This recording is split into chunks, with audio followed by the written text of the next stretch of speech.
വിജയണ്ണ അഭിനയം നിർത്താൻ പോകുന്ന ഈ നേരത്ത് ഇങ്ങ് ജർമ്മനിയിലെ ഹാനോവറിൽ നിന്നും ലെറ്റ് മീ ടെൽ എ കുട്ടി story on attention listen to me. അപ്പോൾ സ്റ്റോറി നടക്കുന്നത് വേറെങ്ങുമല്ല, ഹാനോവറിൽ തന്നെയാണ് സുഹൃത്തുക്കളെ. ഹാനോവറിലെ ഒരു കൊച്ചു വെളുപ്പാങ്കാലം, ഏകദേശം രാവിലെ ഒരു 6 മണി. ബാഗും തൂക്കിയിട്ടുള്ള ഈ ഓട്ടം രാവിലത്തെ ജോഗിങ് അല്ല, ഞാൻ എൻ്റെ പാർട്ട് ടൈമിന് പോകുന്ന സീനാണ്. ക്ലൈമറ്റ് ആവട്ടെ നല്ല മഴയും ചിൽ തണുപ്പും. ഈ പാർട്ട് ടൈം ഞാൻ എൻ്റെ ദേശം വിട്ട് വേറൊരു ദേശത്ത് വന്നാണ് ചെയ്തത്. അതുകൊണ്ട് തന്നെ എനിക്ക് വഴി ഒട്ടും തന്നെ പിടിയില്ലായിരുന്നു. അങ്ങനെ ഞാൻ ഗൂഗിൾ മാപ്പിൻ്റെ സഹായത്തോടു കൂടിയാണ് വഴിയെല്ലാം കണ്ടെത്തിയത്.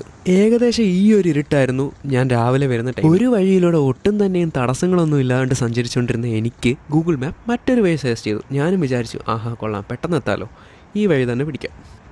ഈ വഴിയായിരുന്നു ഞാൻ ആ കൂരിട്ടത്ത് സഞ്ചരിച്ചുകൊണ്ടിരുന്ന ആ വഴി.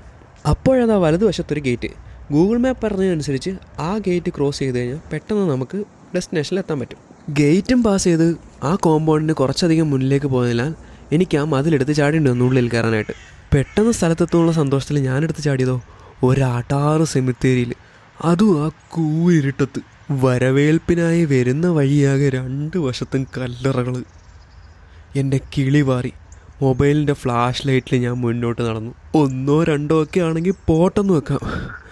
നോക്കിയപ്പോൾ ഒരു നിരയിൽ 5-6 എണ്ണം. പുറമേന്ന് നോക്കി ആ വിശാലമായ ഗേറ്റൊക്കെ കണ്ട പൂന്തോട്ടം മാതിരി ഇരിക്കും. അതെ, ജർമ്മനിയിലെ സെമിത്തേരികൾ ഒട്ടുമിക്കതും പൂന്തോട്ടത്തേക്കാൾ ഭംഗിയാണ് കാണാൻ. മുന്നിലേക്ക് നടക്കുമ്പോഴെല്ലാം ഞാനൊരു പിൻവിളി പ്രതീക്ഷിച്ചു. എന്നിട്ടും ഞാൻ സകല ധൈര്യവും സംഭവിച്ച് ലക്ഷ്യസ്ഥാനത്തെത്തി. ഒട്ടും തന്നെ വൈകാതെ ജോലിയും തുടർന്നു. ഞാൻ ഈ ചെയ്യുന്ന ജോലിയും എൻ്റെ ഏണിങ്സും എല്ലാം അടുത്തൊരു വീഡിയോയിൽ ഞാൻ ഷെയർ ചെയ്യുന്നതായിരിക്കും. അപ്പോൾ അടുത്ത വീഡിയോയിൽ കാണും വരെ ചൂസ്.